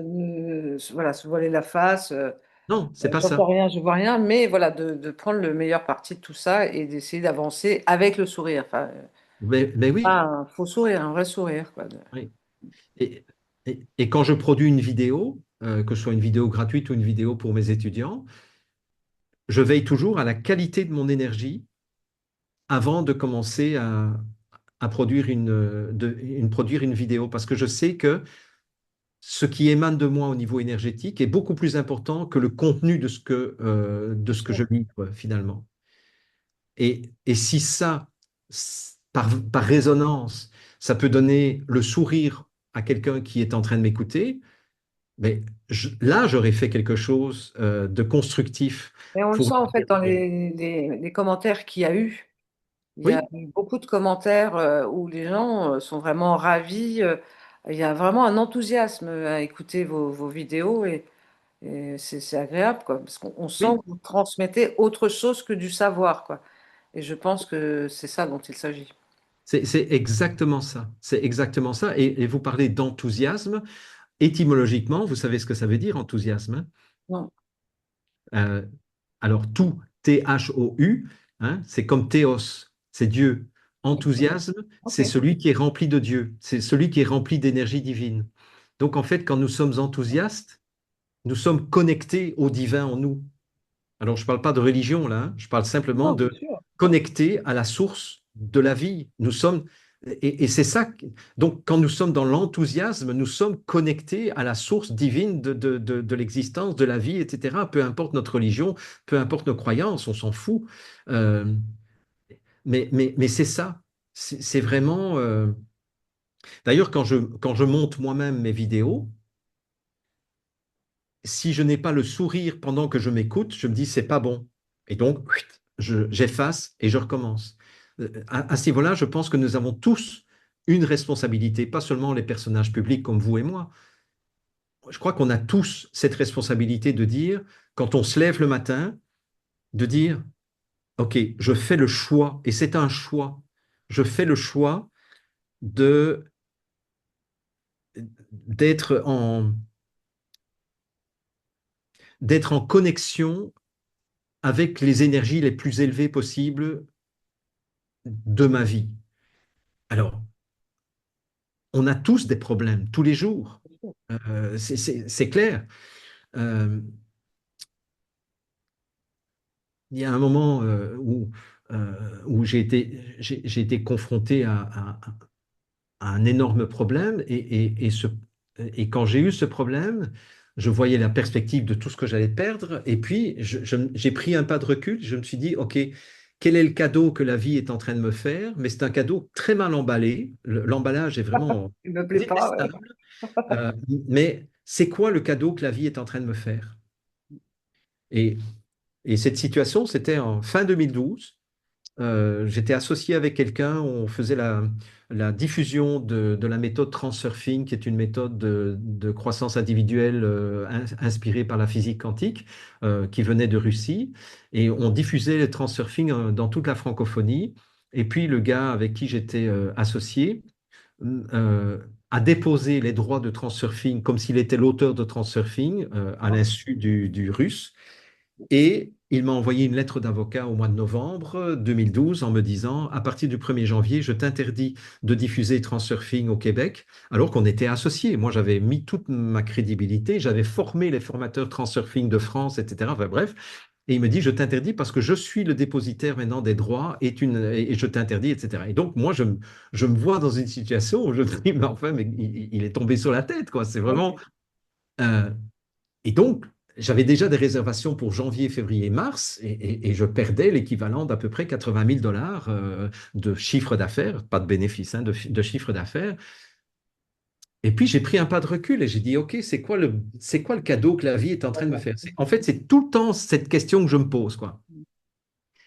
Et la réponse, c'était de dire, ben, le cadeau, c'est que mon agenda vient de se vider d'un coup. Ah, Donc, je ah. peux faire ce que je veux. Donc, Mm. donc j'ai du temps. Et qu'est-ce que j'aurais envie de faire de ce temps qui vient de se libérer? Et c'est là que j'ai dit, mais ça fait plusieurs années que je pense à lancer une activité en ligne, de faire de la formation en ligne pour ne plus être obligé de voyager à travers tout le Québec et la France, la Belgique, etc. J'ai dit, ah, mais c'est l'occasion ou jamais de démarrer mon projet dont je m'étais dit, ouais, dans quelques années, quand j'aurai le temps, hein, c'est toujours les bonnes résolutions qu'on ne réalise jamais. Et donc, le 1er janvier, j'ai dit, je choisis de ne plus répondre à des sollicitations pour des formations dans des salles physiques ou des conférences dans des salles physiques. Je refuse tout à partir du 1er janvier et je mets en place, donc j'ai engagé 2 webmasters et on a fait notre premier lancement au mois d'avril 2013. Et on a fait 650 000 dollars de vente pour le premier lancement, Au lieu des 80 000. au lieu des 80 000 que je croyais avoir perdus. Ouais. Et un jour, j'ai recroisé le C'est le bonhomme cadeau. qui m'avait fait ce sale coup, qui lui avait fait faillite un an plus tard parce que, voilà, bon, c'est le karma, je pense, qui lui est retombé dessus. Et j'ai été le remercier. Et je lui ai dit, tu sais, le tour de cochon que tu m'as fait là, j'avais fait le choix de ne pas te poursuivre en justice alors que j'avais toutes les preuves pour le mettre dedans. J'ai dit, mais tu sais, je te remercie parce que grâce à toi, je fais des On choses qui travailler. correspondent beaucoup plus à mes valeurs. Je ne diffuse plus le travail de quelqu'un d'autre, je diffuse mon propre travail. Je ne voyage plus, j'ai une qualité de vie bien meilleure. Et en plus, j'ai pu créer de l'emploi parce que pour Bien sûr. ma formation en ligne, évidemment, j'ai besoin de plusieurs personnes qui s'occupent de ce truc. Donc, je ne faisais pas plus de bénéfices qu'avant, Oui, mais j'avais une meilleure activité qualité de vie. qui était beaucoup plus aligné avec ce que je voulais et une qualité de vie qui était bien meilleure. Donc, moi, je crois que c'est pas une parole en l'air ce que je suis en train de dire là, hein, parce que pour réenchanter le monde, hein, puisque c'est quand même ça, c'est de me dire, réenchanter le monde, c'est aussi faire la démarche quotidiennement de dire, OK, il y a une merde qui vient de me tomber sur une tuile qui vient de me tomber sur la tête. C'est quoi le cadeau mal emballé que la vie est en train de me faire? Le cadeau mal emballé. J'aime beaucoup la formulation. Oui, parce que c'est désagréable. Au moment où ça se passe, c'est mal emballé. Euh, Quand j'ai quelqu'un de mon entreprise qui me dit bon ben je quitte ton entreprise, ben, c'est toujours une mauvaise nouvelle parce que Oui, il faut former a quelqu'un. priori parce que voilà cette personne j'ai investi beaucoup pour la former etc. Puis à un moment donné elle a d'autres projets où elle se retrouve enceinte et elle a envie de s'occuper de ses enfants et donc elle quitte l'entreprise pour cette raison-là. Mais je me dis toujours ok c'est quoi le cadeau mal emballé que De la cette femme vient de situation. me faire en m'annonçant que pour s'occuper de ses enfants, elle quitte l'entreprise. Voilà. Et c'est intéressant parce que du coup, bah, vous me sentez, quoi. Moi, j'ai dénoncé pendant 6 ans toutes les choses affreuses autour de la crise Covid, mais j'ai gardé cette sérénité, j'ai gardé cette énergie élevée qui me permet justement de faire du bien à ceux que je fréquente, quoi, hein, à commencer par mon entourage proche, à continuer par mes collaborateurs, collaboratrices dans l'entreprise, et puis tous ceux qui ont envie de m'écouter, quoi. Oui, bah, ça s'est ressenti dans les commentaires. Il y a eu Ouais. beaucoup, beaucoup de commentaires euh, enthousiastes. Oui, c'est ça. Mais j'aime bien ce Beaucoup mot. de... J'aime bien Oui, ce mot. oui. Je ne savais pas pourquoi, mais maintenant je le sais, puisque Oui, l'étymologie. Voilà. Donc là, il nous reste pas beaucoup de temps. oui. Euh, de quoi vous voulez qu'on... Je vais vous donner les sujets qu'on devait aborder. Ben, vous parliez de technologie, peut-être? Par exemple, oui. Allons-y pour la technologie. Quelles sont les technologies aujourd'hui qui sont en passe de devenir des dangers pour l'être humain en général? Mais c'est clair que je ne peux pas passer sous silence tout le développement de l'intelligence artificielle pour plusieurs raisons. Euh, D'abord parce que l'intelligence artificielle, qui est un très mauvais mot, hein, parce que en anglais, bon, j'aime bien l'étymologie, j'aime bien le sens des mots, hein. Bon, j'ai fait du latin pendant 6 ans, j'ai fait un peu de grec pendant mes études en philo. Euh, J'aime beaucoup la signification initiale des mots. Et intelligence en anglais, ça ne veut pas dire du tout la même chose que intelligence en français. Intelligence en anglais, c'est comme dans CIA, hein, Central Intelligence Agency, c'est c'est l'agence centrale d'espionnage. Oui. Donc, quand on parle L'intelligence d'intelligence artificielle, oui. artificielle, on devrait parler d'espionnage artificiel. Quand on nous parle d'un téléphone intelligent, on devrait garder dans l'arrière de sa tête que c'est un téléphone espion. Et d'ailleurs, maintenant, on Regarde, sait, hein, on sait que nos téléphones, même quand ils sont éteints, oui, oui. continuent à nous espionner, continuent à écouter nos conversations, continuent à nous profiler, hein, puisqu'en fait, c'est ça, hein, en fait, le profilage, c'est ce qui permet d'adapter les publicités qui vont apparaître sur votre écran pendant que vous scrollez, quoi. Donc, une maison intelligente, c'est une maison espionne.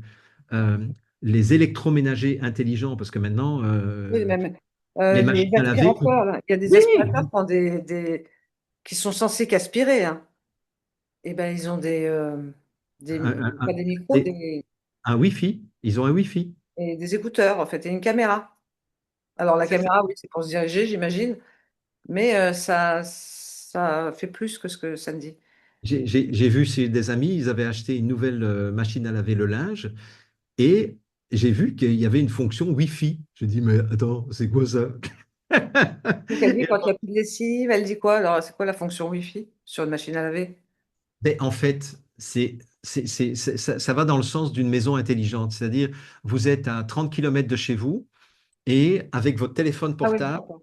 Vous pouvez lui donner vous l'ordre de dites, se mettre en route. voilà, mets la machine en route. Donc, en fait, Programme machin. à Ouais. 30 km, via le système de la maison, via le Wi-Fi de la maison, je déclenche le démarrage de la machine à laver. Oui, Mais sauf je peux qu'avant, on aussi... pouvait programmer à l'avance. Donc, Mais oui, mais bien sûr qu'on pouvait le faire sans le Wi-Fi. ouais, du coup, là, oui, oui, c'est. Voilà.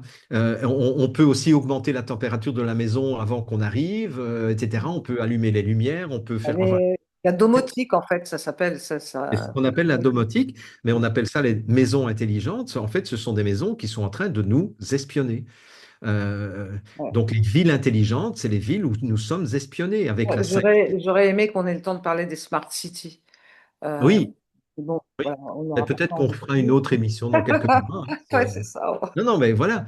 Mais effectivement, les smart cities, donc les maisons, les villes Bien. intelligentes, ce sont des villes dont l'objectif premier, et il n'y a pas d'autre objectif véritable, c'est un système de surveillance centralisé et généralisé de tous les citoyens et de tous les comportements. Ouais. Et je reviens à l'intelligence artificielle parce qu'en fait, l'intelligence artificielle a une capacité énorme de traitement des informations. À l'époque de la Deuxième Guerre mondiale, il y avait des espions, hein, bah, c'était déjà de l'espionnage, qui écoutaient à longueur de journée ce qui se passait dans la maison d'en face parce qu'ils avaient mis des micros, etc. Mais c'était limité par le nombre de paires d'oreilles qu'on pouvait avoir, Évidemment. etc. Mais à partir du moment où le traitement de l'espionnage des conversations téléphoniques a pu être fait par des ordinateurs, donc pas encore l'intelligence artificielle, où on avait programmé un certain nombre de mots avec la reconnaissance Oui, vocale. C'est pour ça qu'ils ont développé la reconnaissance vocale. C'est simplement pour pouvoir reconnaître des mots qui sont des mots suspects. Donc, dans une conversation, si on disait bombe, par exemple, ou président, ouais. ou des choses comme ça, eh bien, boum, ça déclenchait Bien sûr. l'enregistreur, et alors il y avait des humains derrière qui écoutaient en On est de disant relève. Mm. de quoi, voilà. Mais maintenant, tout ça, c'est fait par l'intelligence artificielle. Et Ils sont Donald faits. Trump est quelqu'un qui est en train de faire croire aux citoyens qu'il va les libérer, qu'il va les sauver, etc. En disant, par exemple, qu'il était sorti de l'OMS. Bon, très bien. Mais à côté de ça, il a des projets d'investissement. Il y a un projet au Texas de 500 millions de dollars.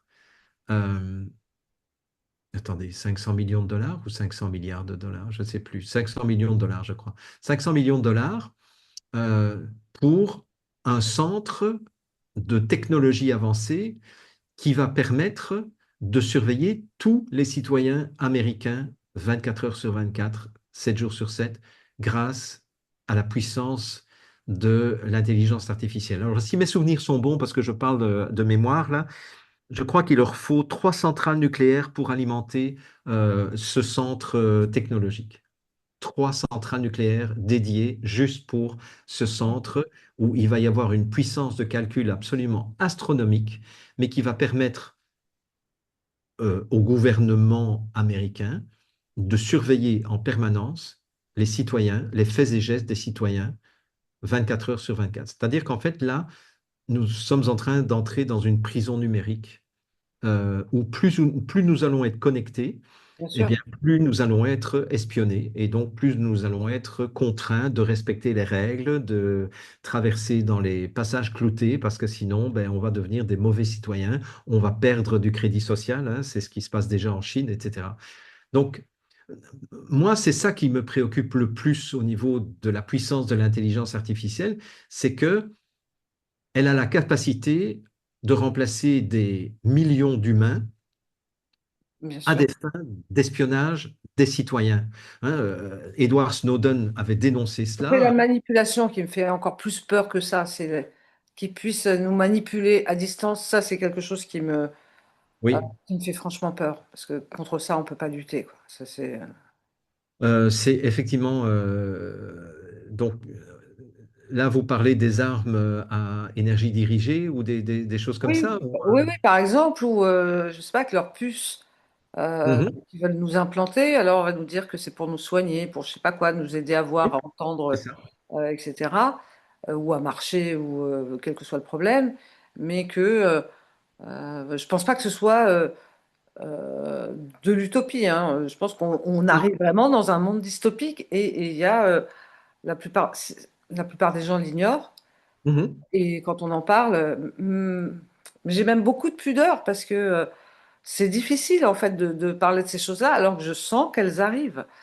Euh, oui. et donc j'ai pas envie qu'on me dise, je sais pas, d'aller tuer mon voisin. J'en sais rien comment ça peut fonctionner, mais on Mhm, voit bien avec les points quantiques de graphène là dans les vaccins qu'il y a possibilité avec les LED ou les ondes électromagnétiques de nous manipuler. Alors avec les compteurs Linky.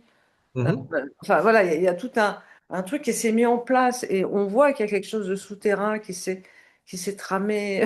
Mais maintenant, il faut qu'on ouvre les yeux, quoi. On peut plus, à mon avis, fermer les yeux là-dessus. Et moi, cette manipulation, c'est ce qui me fait le plus peur. C'est clair que ce sont des choses qui font partie des projets et des plans. Euh, et alors, il y a la manipulation cognitive aussi. Euh, je dirais que euh, j'en parlais avec, euh, avec mon équipe hier. On avait réunion hier et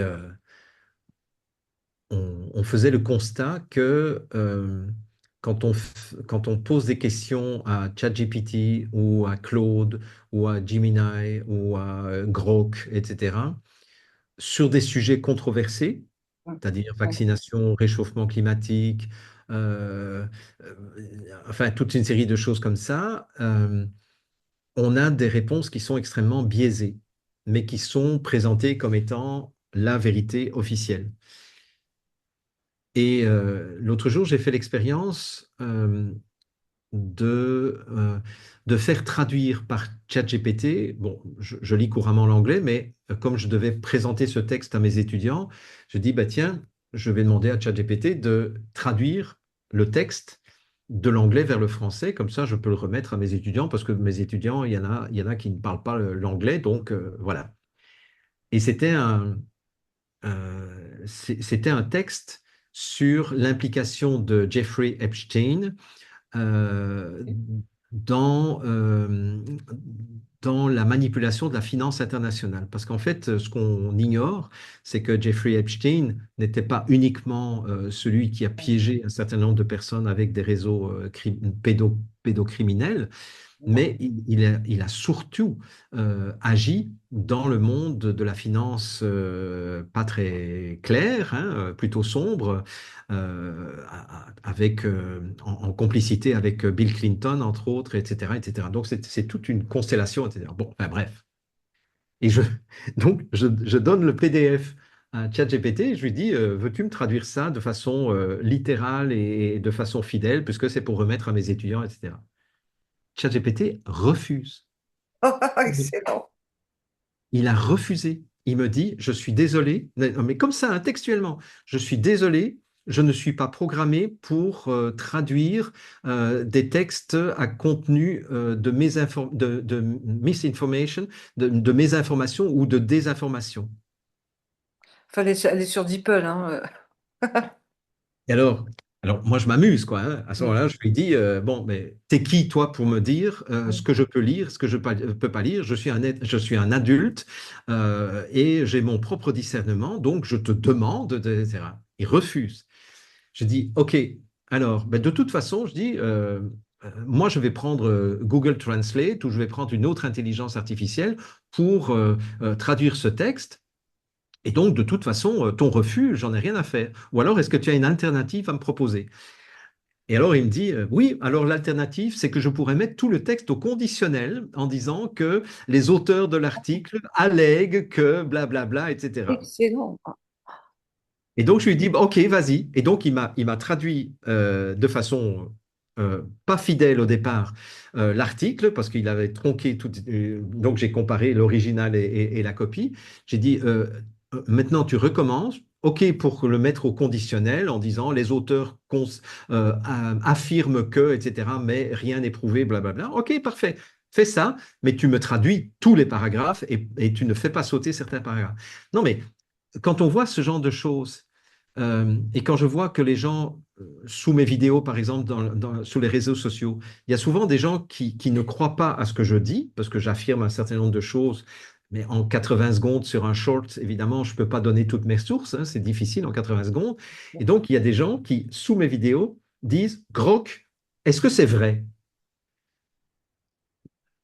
Et je me dis, mais est-ce que vous vous rendez compte qu'en faisant appel à Grok ou à ChatGPT ou à Gemini, à Claude, etc., vous ne vous rendez pas compte que les bases de données de ces intelligences artificielles ont été euh, biaisées au départ par les concepteurs Ok. pour, euh, pour, pour protéger des enjeux Bien et sûr. des intérêts financiers, de pouvoir et compagnie. Donc, comment vous pouvez faire confiance à Grok qui a été créé par un multimilliardaire, un Sûr. des les plus Mm. riches du monde, et qui veut nous implanter une puce dans le cerveau, quoi. Réfléchissez un instant. Ouais. Donc, euh, moi, j'utilise l'intelligence artificielle parce que pour certaines choses, entre autres, j'ai plus le temps d'écouter toutes les vidéos d'informations qui m'intéressent. Donc là, je demande à l'intelligence Mais, artificielle de me faire une transcription et de me faire un résumé. Et ça me rend service. bien sûr. Mais je veille quand même à continuer à faire certains résumés Seul. moi-même, Mm. à continuer à... j'achète en moyenne 10 livres par mois. Je continue à lire des livres parce que les livres sont beaucoup moins manipulables et beaucoup moins manipulés que ce qu'on trouve sur Internet. Donc, si j'ai un conseil aussi à donner à ceux qui nous écoutent, c'est recommencer à acheter des livres. Il y a beaucoup, beaucoup de livres qui n'ont pas encore, enfin, qui ont échappé jusqu'à présent à la censure. Peut-être que dans 50 ans, ce ne sera plus le cas. Mais pour l'instant, on a encore beaucoup d'informations qui n'a, qui n'est pas tombé sous le coup de la censure pour la manipulation cognitive. Voilà ce que je voulais dire à propos de l'intelligence artificielle, mais qui nous enlève aussi une grande compétence. En tout cas, moi, je plains les jeunes. Euh, j'ai recruté dernièrement donc une personne, et j'étais étonné de voir que pour la première fois dans ma carrière, ça va faire 40 ans que je suis entrepreneur, c'est la première fois dans ma carrière que je suis confronté à des réponses dont ça crève les yeux, que ce sont des réponses qui sont faites Ouais. par Il y a. Mm. intelligence artificielle. Il y avait j'ai eu 18 candidats qui se sont présentés. Sur 18 candidats, il y en avait 17 qui avaient utilisé ChatGPT. Ce qui fait que j'avais plus Oui, la mais ils possibilité sont de... élevés avec ça maintenant. Enfin, c'est, Oui, mais c'est vrai que du coup, ils savent pas ben, par eux-mêmes, quoi. C'est quand même oui, fou. En plus, oui, une lettre de motivation, c'est quand même le truc est hyper personnel. Donc, c'est le truc que tu fais pas justement avec l'IA. oui. Tu lui écris pas, dis-moi la meilleure formulation pour que je me fasse embaucher par Jean-Jacques Crèvecoeur. Mais Pas c'est possible, quoi. exactement ça. Enfin, c'est fou. Enfin, voilà, mais bon, c'est moderne. Après, moi, je suis pas d'accord avec ça, hein. Mais moi non plus. Mais Moi non plus, parce que c'est pas un utilisateur d'intelligence artificielle que j'engage et que bien je vais sûr. payer. Et puis voilà, qui fera appel dès qu'il aura un courrier à faire. Bon, ChatGPT, je Oui, dois relancer tel client. Tu peux me faire un courrier? ouais. Voilà, c'est vrai que bon, alors peut-être que on va s'y habituer ou je ne sais pas, on va travailler différemment. Mais le problème, c'est que du coup, s'il n'y a plus Internet Et comment on fait? Mhm. Comment les gens vont se débrouiller? Comment ils vont rédiger? En plus, le fait de rédiger, ça entretient la mémoire, l'orthographe. Le fait de lire, ça apporte du vocabulaire nouveau, des mondes différents, etc. Voilà. Je ne sais pas effectivement où on va aller avec tout ça. Oui, quelqu'un me disait il y a quelques jours qu'il paraît que la jeune génération, dans la vingtaine, n'a plus à son actif que 500 mots de vocabulaire. 500 mots de vocabulaire. C'est assez limité, oui. C'est très limité. Mais quand on retire la maîtrise du langage, la maîtrise de la langue aux gens, on leur retire la capacité de construire des phrases et donc De de traduire réfléchir des émotions, d'analyser des choses, et d'avoir une pensée critique. bien sûr. Moi, c'est parce que j'ai lu énormément, c'est parce que j'ai fait, entre autres, des études en philosophie, c'est parce que j'ai étudié le latin pendant 6 ans, j'ai fait un peu de grec, que je vais toujours essayer de retrouver la racine étymologique des mots, J'ai vu etc., tout à l'heure. que ça me permet d'élaborer une pensée originale, entre guillemets, ou en partie originale, parce que, évidemment, il y a plein de choses que je dis, qui sont des choses que j'ai lues mais je suis quand même capable de les articuler dans un discours Bien qui, sûr, je évidemment. pense, est relativement compréhensible. Mais j'étais dans un hôtel l'autre jour et la jeune femme qui était là à la réception, c'était un Best Western. Ça existe, je pense, en France aussi, hein, les Best Western. Euh, Et, oh, écoute, et la jeune femme me dit, est-ce que vous avez une carte de fidélité de Best Western? Je dis non. Je dis, ah oui, mais c'est vrai que cette année, j'ai déjà passé 6 nuits dans des Best Western à différents endroits du Québec et de France. Et même de Belgique aussi. Je dis, ouais, depuis le début de l'année 2025, j'ai dû passer 6, 7 nuits dans un Best Western. Elle me dit, ah, ben c'est dommage. Si vous aviez eu une carte de fidélité, après 10 nuits, vous avez une nuit gratuite, etc. J'ai dit, ah, ben oui. Et je dis, et la carte de fidélité, ça coûte quelque chose? Elle me dit, non, c'est gratuit. Et je lui pose une question. Je lui dis, mais j'imagine que les nuits que j'ai passées avant de prendre ma carte, si je la prends aujourd'hui, ouais. je ne peux pas le faire a posteriori. Alors, je lui dis ça simplement. La fille, elle ne comprenait pas ma question.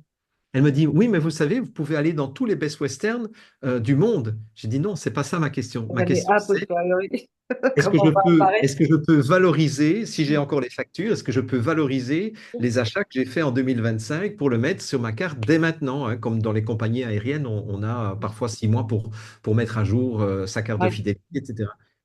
J'ai dû lui répéter 5 fois avant qu'elle ne comprenne le sens de ma phrase. Et pourtant, je suis quand même quelqu'un qui est relativement clair quand il parle. Et puis, je l'ai regardé et je me suis dit, mon Dieu, qu'est-ce Ouais, qu'elle va devenir, ouais. cette fille? Qu'est-ce qu'elle va C'est là où devenir? ça va poser problème parce que du coup, c'est typiquement ça, et il y a une incompréhension qui s'installe. Oui, On ne peut pas se faire comprendre par quelqu'un qui ne comprend pas parce que manque de vocabulaire, manque de... c'est ça. Alors, je me suis rendu compte la première fois qu'en lui disant a posteriori, ok, d'accord, c'est très bien. Donc, j'ai simplifié, encore simplifié. Et finalement, j'ai été obligé de lui dire, bon, j'ai passé une nuit à Wavre, en Belgique, au mois de juin.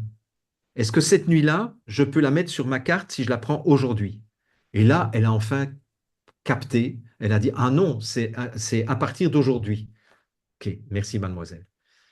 Mais des personnes comme ça, ce sont des oiseaux pour le chat, c'est-à-dire que il sera extrêmement facile de les manipuler, il sera extrêmement facile de les mener vers un état totalitaire, tout simplement, parce qu'on leur a enlevé la capacité de penser, tout simplement, et on leur a enlevé la capacité de penser en leur enlevant simplement Alors, le peut-être qu'à vocabulaire. ce point-là, parce que là, franchement, à ce point-là, ça me semble énorme, quoi. À ce point-là, j'espère que c'est pas le cas de... Voilà, que c'est une minorité de personnes. Enfin, voilà, j'ose espérer. Et je pense que... J'espère, j'espère, mais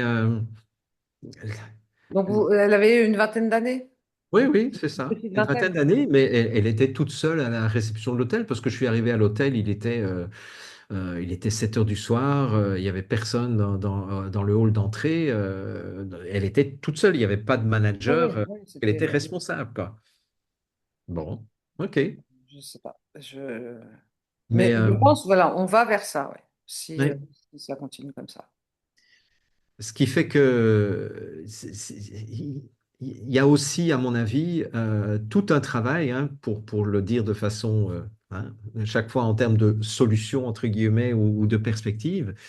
Je dirais que moi, j'ai rêvé à un moment donné, alors est-ce que j'en aurai les moyens? Est-ce que j'ai l'énergie pour ça? Est-ce que j'ai les ressources pour le faire? Mais à un moment donné, j'avais rêvé de quelqu'un qui ait les moyens de remobiliser tous les anciens enseignants qui sont encore en bonne santé, qui sont retraités, et de réenseigner aux jeunes générations la manière dont on apprenait le français, dont on apprenait les mathématiques, tout ça, rien que ça, hein. La manière dont on apprenait l'orthographe, la manière dont on apprenait à construire des phrases avec un sujet, un verbe, un complément, la manière dont on apprenait le calcul mental. C'est, Oui, ça c'est, va se faire aussi, oui. En quand fait, je, c'est la quand je- calculatrice qui a perdu le calcul mental. En Oui, fait, c'est toujours la technologie qui vient bazarder, en fait, ce qui était oui. facile avant. Je dois 28 dollars, je donne un billet de 50 dollars. La fille, elle prend sa calculatrice et elle fait 50 moins 28. D'accord. Et pendant qu'elle pitonne, moi je lui dis, vous me devez 22 dollars. Et puis elle me dit, Oh, comment vous avez fait ça? Mais je dis, mais attendez, 50 moins 28, ça fait 22. Ah oui? Voilà. Donc, moi je rêve, euh, avant que tous les gens de notre génération, bon, je vais avoir 65 ans dans pas longtemps, dans 3 mois, je rêve que les gens de notre génération, qui ont un minimum de talent pédagogique, euh, fassent du bénévolat, qu'en fasse, on fasse comment on pourrait dire ça, de la rééducation. Voilà. En fait, on devrait faire de la rééducation mais des est-ce jeunes que les générations. professeurs d'aujourd'hui accepteraient ça et ne se sentiraient pas euh, Ben, en fait, les premiers à rééduquer, c'est les professeurs. mais c'est ça. Mais est-ce que ils seraient d'accord pour ça? Parce que Non, mais moi, je ferais ça en dehors du système scolaire, oui, sur base de bénévolat. Les jeunes qui se rendent compte que ben, ils sont de plus en plus manipulables parce qu'ils ont perdu la maîtrise de la langue, la maîtrise du raisonnement mathématique, etc., la maîtrise de la logique. Hein. En philosophie, on a des cours de logique aussi, et les gens n'ont plus aucune logique. Et moi, je ferais ça sur base de bénévolat et sur base de volontariat. Euh, mais le premier public que je voudrais atteindre, ce serait les enseignants. mais oui, c'est ça que je disais. Est-ce que les enseignants vont être d'accord pour qu'on leur dise ce serait bien que vous repreniez quelques cours à l'ancienne? Oui, Je c'est ne suis ça. pas sûre, c'est ça que je disais. Je suis pas sûre qu'ils apprécieraient. Non, moi non plus. Moi non plus. Mais enfin, on peut toujours Mais c'est rêver. une idée. Et, C'est une euh, idée. voilà. Parce que quand mes filles revenaient de l'école, avec un mot du prof de français où il y avait 3 fautes d'orthographe dans une phrase de 4 lignes, et c'était le prof de français qui avait mis une remarque dans le cahier de mes filles, je m'amusais à prendre un bic rouge et à souligner les fautes d'orthographe du prof de français. Ça m'est arrivé de faire ça aussi. Mais voilà. Donc tout n'est pas encore perdu, comme Donc, disait comment on ma pourrait grand-mère. conclure aujourd'hui, alors, de manière optimiste? Mais de manière optimiste, je pense que tout ce qui peut euh, renourrir notre conscience, euh, je ne parle pas de la conscience au niveau spirituel, là, je parle vraiment La conscience de ce qui se passe. Ah d'être oui, oui. conscient dans l'instant, quoi. Euh, c'est- plus nous serons capables de nous reconnecter à notre conscience, de rallumer notre conscience, de rallumer aussi notre attention, notre capacité d'attention. Euh, Moi, j'encouragerais les gens, je rêverais aussi de créer une formation. Bon, évidemment, personne n'achèterait ça, mais Ah, où j'apprendrais aux gens à s'ennuyer. Bon, Mhm. alors personne ne payerait pour une formation où on apprend aux gens à s'ennuyer. Mais L'éloge de la l'oisiveté. Il n'y avait pas un livre comme ça, l'éloge de je la ne connais pas paresse. ça. L'éloge L'éloge de de la paresse, la oui, paresse. peut-être. Mm. Mais euh, en fait, quand je suis dans une gare ou dans une salle d'attente, etc., moi, j'ai très peu avec moi mon téléphone portable. Au Québec, on appelle ça un téléphone cellulaire. Mais j'adore être là et regarder, écouter, observer, etc. Et j'adore m'ennuyer aussi. Mais parce qu'en fait, cette fonction d'ennui permet à un autre niveau de moi-même d'être créatif. Et c'est dans mes moments d'ennui que j'ai les meilleures idées de ce que je pourrais faire. Et si j'ai un message à laisser aujourd'hui dans cette émission que j'ai beaucoup apprécié à nouveau, en tout cas j'espère que vous avez apprécié Ouais, aussi, moi aussi, mais à Elisabeth. chaque fois, t'es trop court. Oui, oui, mais c'est trop court, mais c'est pas grave. On se reverra. Mais, mais si je peux vous encourager, vous qui m'écoutez, à réapprendre à vous ennuyer, en fait, à vous débarrasser euh, de votre téléphone, de ne pas, dès qu'il y a 30 secondes de vie, de vous saisir de votre téléphone et de commencer à scroller. Vous avez raison, ouais. Si simplement vous pouviez réapprendre l'attention, hein, L apostrophe attention, et la concentration Ouais. de, dans une salle d'attente, dans un autobus, dans une rame de métro, etc., de juste être là et d'observer, de sentir hein, les odeurs. Bon, je sais que dans le métro parisien, c'est pas toujours Ouais, très agréable, c'est mais pas fun, ouais. le métro montréalais non plus d'ailleurs. Mais même ça, c'est juste d'être conscient des odeurs, d'être conscient des bruits, d'être conscient des stimuli visuels, etc. C'est c'est extraordinaire le pouvoir de souveraineté qu'on pourrait récupérer à travers ça. Ça n'a l'air de rien, là, comme ça, mais je pense que ce qui me permet de traverser les années, même quand je suis extrêmement critiqué, attaqué par les médias, etc., moi, ce qui me sauve, c'est justement cette capacité où je suis capable de rester centré, de Ouais. rester dans l'attention, Mm. de ne rien faire, l'art du rien Tout faire. à Hein, fait. les bouddhistes tibétains enseignaient ça depuis 3000 ans, plutôt que d'être l'esclave de ces appareils-là, quoi, Ouais. qui comblent le vide en permanence Et et on qui... voit avant, les gens avaient des bouquins. Alors, il y a encore des gens qui ont des bouquins. Oui, oui, Après, il y a des gens qui ont des liseuses, mais la plupart des gens sont sur le téléphone. oui, exactement.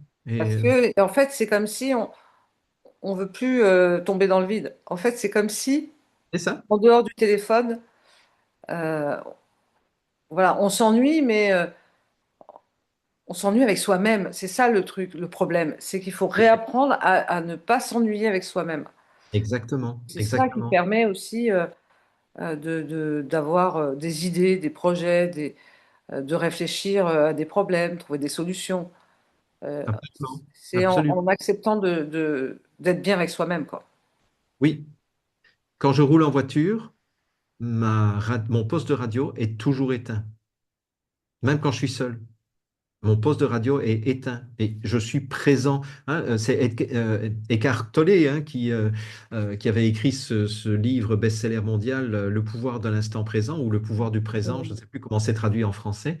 Euh, mais c'est ça, c'est vraiment apprendre à être dans le silence parce que c'est au moment où il y a le silence que notre esprit peut accueillir des nouvelles idées.